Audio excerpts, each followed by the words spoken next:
Hello friends, అందరికీ నమస్కారం. ముందుగా మీరు మా ఛానల్ని సబ్స్క్రైబ్ చేసుకోకపోతే సబ్స్క్రైబ్ చేసుకొని పక్కనే ఉన్న బెల్ ఐకాన్ని క్లిక్ చేసి ఆల్ సెలెక్ట్ చేసుకోండి. మేము వీడియోస్ అప్లోడ్ చేసిన వెంటనే మీకు నోటిఫికేషన్ వస్తుంది. మేము చెప్పేది మీకు పూర్తిగా అర్థం కావాలంటే వీడియోని ఎక్కడా కూడా స్కిప్ చేయకుండా చివరి వరకు చూడండి. వీడియోని లైక్ చేసి షేర్ చేయండి. మీరు చేసే లైక్ మరియు షేర్ మాకు ఎంతో సపోర్ట్ మరియు ఎంకరేజ్మెంట్ని ఇస్తాయి. ఇక ఆలస్యం చేయకుండా వీడియోలోకి వెళ్ళిపోదాం. 12 సంవత్సరాల తరువాత వృషభ రాశిలోకి గురుగ్రహ ప్రవేశం వల్ల తులారాశి వారు ఎవరు ఊహించిన స్థాయికి ఎదుగుతారు. మే నెలలో తులారాశి వారి యొక్క ఫలితాలు ఎలా ఉండబోతున్నాయి, వారి జీవితంలో జరిగే మార్పులు ఏమిటి, ఇవన్నీ ఈరోజు ఈ వీడియోలో మనం తెలుసుకుందాం. చిత్తా నక్షత్రం 3-4 పాదాలు, స్వాతి నక్షత్రం 1, 2, 3, 4 పాదాలు, విశాఖ నక్షత్రం 1, 3, 4 పాదాల్లో జన్మించిన వారందరికీ తులారాశి జాతకులుగా పరిగణిస్తాం. ఈ మాసం తులారాశి వారికి కుంభంలో పంచమ స్థానంలో శని సంచారం జరుగుతుంది. షష్ఠి స్థానంలో రాహువు, స్థానంలో కేతువు ప్రవేశించి సంచరిస్తున్నాడు. ఈ మాసం ప్రత్యేకత ఏమిటంటే గురుడు వృషభ రాశిలో అష్టమ రాశులు ప్రవేశించి సంచరించటం అనేటటువంటిది ప్రధానమైన అటువంటి ఫలితాలను నిర్ణయిస్తుంది. వీటితో పాటుగా గ్రహస్థితులు కనుక పరిశీలించి చూసినట్లయితే ఈ మాసంలో అధిక భాగం శుభ ఫలితాలను గోచరిస్తున్నాయి. అధిక రంగాల్లో ఉన్నటువంటి అధిక భాగం శుభ ఫలితాలను సూచించబడుతున్నాయి. ఇవి ఎలక్షన్ టైం కనుక మే 13వ తారీఖు తెలుగు రాష్ట్రాల్లో ముఖ్యంగా ఆంధ్రప్రదేశ్లో ఎలక్షన్స్ అనేవి జరుగుతూ ఉన్నాయి. తులారాశి రాజకీయ నాయకులకి ఈ మాసం జనాకర్షణ కలుగుతుంది. చక్కగా విజయ అవకాశాలు కూడా ప్రస్తుతం గోచరిస్తున్నాయి. ఈ ఫలితాలు ఏ మార్పు అయితే విజయాలను నిర్ణయించాలంటే వారి వారి వ్యక్తిగత జాతకాలను పరిశీలించవలసి ఉంటుంది. ఏది ఏమైనా అప్పటికీ తులారాశి వారి జాతకులకి విజయ అవకాశాలు కొంచెం ఎక్కువగా ఉండేటటువంటి ఈ రాశి ఫలాలలో చెప్పేటటువంటి ముఖ్యమైన సూచిక. ఇక వ్యాపారమైనటువంటి అంశాలు విద్యార్థులకు చాలా బాగుంటుంది. కాంపిటేటివ్ ఎగ్జామ్స్లో చక్కగా పార్టిసిపేట్ చేస్తారు. వీరి జీవిత భాగస్వామితో గతంలో ఏర్పడినటువంటి భేదాభిప్రాయాలు అన్నీ తొలగిపోతాయి. జీవిత భాగస్వామితో మంచి సఖ్యత ఏర్పడుతుంది. కుటుంబ పరంగా మంచి వినోదాలు, కాలక్షేపాలు చేస్తారు. బంధుమిత్రులతో కలిసి విహారయాత్రలు ప్లాన్ చేయటం వంటివి జరుగుతూ ఉంటాయి. అలాగే గ్రీన్ కార్డు వంటివి రావటం వీరికి అనుకూలంగా ఉంటుంది. ఈ తులారాశి వారికి ఈ మాసంలో చేయవలసిన పని ఒకటి ఉంది. అదేమిటంటే కష్టపడి యోగా చేయటం, మెడిటేషన్ చేయటం వంటివి చేయొచ్చు. కానీ ప్రయత్నపూర్వకంగా మానసిక శక్తుల్ని పెంపొందించుకోవడం తులారాశి వారికి చాలా అవసరం. తులారాశి వారు ఇలా కనుక చేసినట్లయితే ప్రతి పనిలోనూ ప్రతి ప్రాజెక్టులోనూ మానసిక చింతన కలిగి ఖచ్చితంగా విజయం సాధించి తీరుతారు. దీనికి కారణం ఏమిటంటే అధికంగా ప్రధానమైనటువంటి గ్రహాలను కూడా శుభ ఫలితాలను సూచిస్తున్నాయి. శుభ దృష్టిని రీత్యా ఆర్థిక పరమైనటువంటి అంశాలలో కూడా ముందంజ వేస్తారు. 2 లేదా 3 ఆదాయ మార్గాలు అనేటటువంటి ఈ తులారాశి వారికి కొత్తగా ప్రారంభమైనటువంటివి జరుగుతూ ఉంటాయి. వివాహ ప్రయత్నాలు చేసే వంటి వారికి కూడా వివాహ ప్రయత్నాలు మంచిగా ఫలిస్తాయి.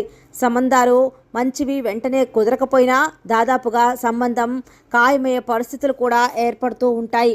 ఏది ఏమైనా అటువంటప్పుడు కూడా అధిక భాగం గ్రహాలు శుభస్థితిలో ఉండడం వలన తులారాశి వారికి మంచి ఫలితాలు సూచిస్తున్నాయి. కానీ ఏప్రిల్, మే ఈ 2 నెలలు కూడా జీవిత భాగస్వామి ఆరోగ్యం విషయంలో కొంచెం జాగ్రత్తగా ఉండాలి. అది కూడా మే నెలలో 4వ తారీఖు జీవిత భాగస్వామి ఆరోగ్యం విషయంలో కొంచెం జాగ్రత్తగా ఉండటం మంచిది. జాయింట్ పెయిన్స్ లాంటివి, హెడేక్, నడుము నొప్పి వంటివి ఇలాంటివి పరిస్థితులు ఎక్కువగా గోచరిస్తున్నాయి. ఇక ఈ కొద్దిపాటి ఇబ్బందికరమైనటువంటి అంశం ఏమైనప్పటికీ ఈ గురుగ్రహ శుభ దృష్టి రీత్యా చిన్న చిన్న అపాయాలను సునాయాసంగా దాటగలుగుతారు. అధికంగా ముందంజ వేయగలుగుతారు. వ్యాపారాలు వంటి కూడా వీరికి ఆదాయం పుష్కలంగా గోచరిస్తుంది. రాజకీయ నాయకులకి అనుకూలంగా ఉందని చెప్పడం జరిగింది. వాళ్ళకి విజయ అవకాశాలు కూడా నిండుగా ఉన్నాయి. ఇక ప్రతి చిన్న విషయంలోనూ కంగారు, భయం, ఆందోళన అనేటటువంటివి కేతుగ్రహ ప్రభావ రీత్యా వీరికి ఏర్పడబోతున్నాయి.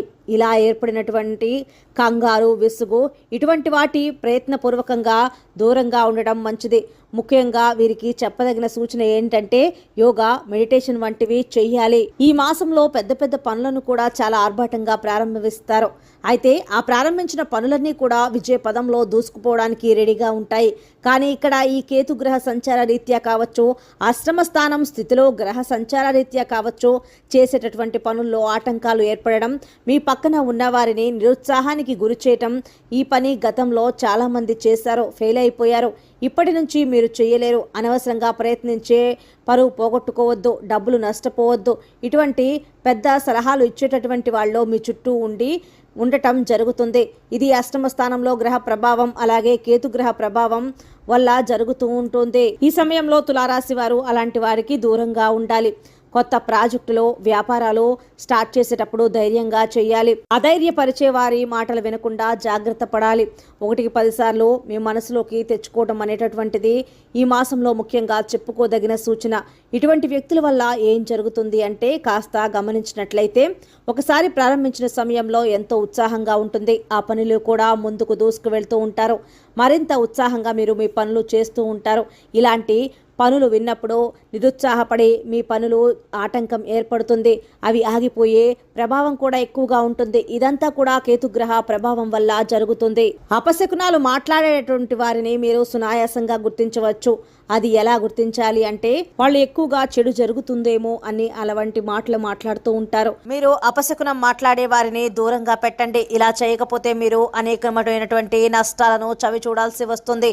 మీరు ఏ పని మొదలు పెట్టినా దానివల్ల, అలా చేయటం వల్ల వేరే వారికి చెడు జరిగింది అని వారు చెబుతూ మిమ్మల్ని నిరుత్సాహపడతారు. దీనివల్ల మీరు చేసే పనుల్లో ఆటంకం ఏర్పడుతుంది. ఒక్కోసారి మీరు చేసే పని పూర్తవకపోవడం వంటివి కూడా జరుగుతూ ఉంటాయి. తులారాశి వారు బంధుమిత్రులతో వినోదాలు చేస్తారు, కాలక్షేపాలు చేస్తారు. కుటుంబ సభ్యులతో విహారయాత్రలకి, పుణ్యక్షేత్రాలను సందర్శిస్తారు. తులారాశి వారికి వ్యాపారంలో చక్కటి ధనలాభం ఉంటుంది. భాగస్వాములతో చక్కటి సయోధ్య కారణంగా వీరికి కోర్టు వ్యవహారాల్లో కూడా విజయం సిద్ధిస్తుంది. ఇక ఆహారం విషయంలో, కొన్ని దుస్తుల విషయంలో కానీ శుభ్రతలో ఎక్కువగా పాటించాల్సి వస్తుంది. ఇది శుక్రగ్రహ ప్రభావం. ఈ మాసంలో ఎక్కువ భాగం తన జన్మరాశిని వీక్షించడం వలన అనారోగ్య సమస్యలు ఎక్కువగా ఏర్పడుతూ ఉంటాయి. వీరు పరిశుభ్రం మీద ఎక్కువగా శ్రద్ధ పెట్టాలి. వివాహ ప్రయత్నాలు చేసేటటువంటి వారికి వివాహ ప్రయత్నాలు దాదాపుగా సక్సెస్ అవుతాయి, సంబంధాలు కుదురుతాయి. అయితే ముహూర్తాలు లేవు కనుక కొంచెం వెసులుబాటు చూసుకొని పెట్టుకోవడం అనేటటువంటిది కూడా జరుగుతుంది. అలాగే సంతానం విషయంలో ఆల్రెడీ సంతానం కలిగిన వారి విషయం చూసుకున్నట్లయితే శనిగ్రహ దృష్టి రీత్యా తులారాశికి రాజయోగం కారకుడు. ఎటువంటి శనిగ్రహ ప్రభావం విద్య, సంతానం విషయంలో ఉండదు. చక్కటి శుభవార్తలు వినడం కూడా జరుగుతుంది. విదేశీ ప్రయాణాలు అనుకూలిస్తాయి. వీసా, గ్రీన్ కార్డ్, పాస్పోర్ట్ వంటివి విషయాలలో చూసినట్లయితే వీరికి ఈ మాసం అత్యంత అనుకూలంగా ఉంటుందని చెప్పుకోవచ్చు. వీరు అనుకున్న పనిని వెంటనే మొదలుపెట్టి చివరి వరకు తొందరగా పూర్తి చేసే అవకాశాలు ఎక్కువగా ఉన్నాయి. కానీ కేతుగ్రహ ప్రభావం వల్ల కొన్ని విషయాలలో వీరికి పనులు ఆలస్యమయ్యే పరిస్థితులు కూడా ఏర్పడతాయి. అలా కాకుండా ఉండాలంటే కేతుగ్రహ అనుగ్రహం కోసం కుక్కలకు ఆహారం పెట్టండి, ఉలవలు దానం చేయండి. ఇటువంటి పరిహారాలు చేసినట్లయితే ఈ మాసం అంతా కూడా శుభ ఫలితాలు మీకు జరుగుతూ ఉంటాయి. ఏదేమైనా తులారాశి వారికి ఈ మాసం అన్ని రంగాల వారికి అనుకూలంగా ఉంటుంది అని చెప్పుకోవచ్చు. కళాకారులకు, మీడియా రంగంలో ఉండేటటువంటి వారికి కూడా శుభ ఫలితాలు రాబోతున్నాయి. ప్రాజెక్ట్స్ చేతికి అందడం అనేటటువంటిది కూడా చాలా సంతోషాన్ని ఇస్తాయి. ఈ అంశాలను దృష్టిలో పెట్టుకొని కొద్దిపాటి ఇబ్బందులను తొలగించుకోవడానికి గ్రహాలకు సంబంధించిన పరిహార క్రియలు జరిపించుకోవడం ముఖ్యంగా చెప్పగలిగిన సూచన. కనుక ఈ అంశాలన్నీ దృష్టిలో పెట్టుకుని తులారాశి వాళ్ళు చక్కగా పరిహారాలు చేసుకొని మనస్ఫూర్తిగా ఆ పరమేశ్వరుని ప్రార్థించుకుంటూ ఉండాలి. సో ఫ్రెండ్స్, చూశారు కదా తులారాశి వారికి మే మాసం ఎలా ఉండబోతోంది, వారికి జరిగే కష్ట నష్టాలు ఏమిటి, వాటి నుంచి తప్పించుకోవడానికి చేయవలసిన పరిహారాలు ఏమిటి, ఇవన్నీ కూడా ఈరోజు మనం ఈ వీడియోలో తెలుసుకున్నాం కదా. సో ఫ్రెండ్స్, వీడియో నచ్చినట్లయితే లైక్ చేసి, షేర్ చేసి, సబ్స్క్రైబ్ చేసుకోండి. ధన్యవాదాలు.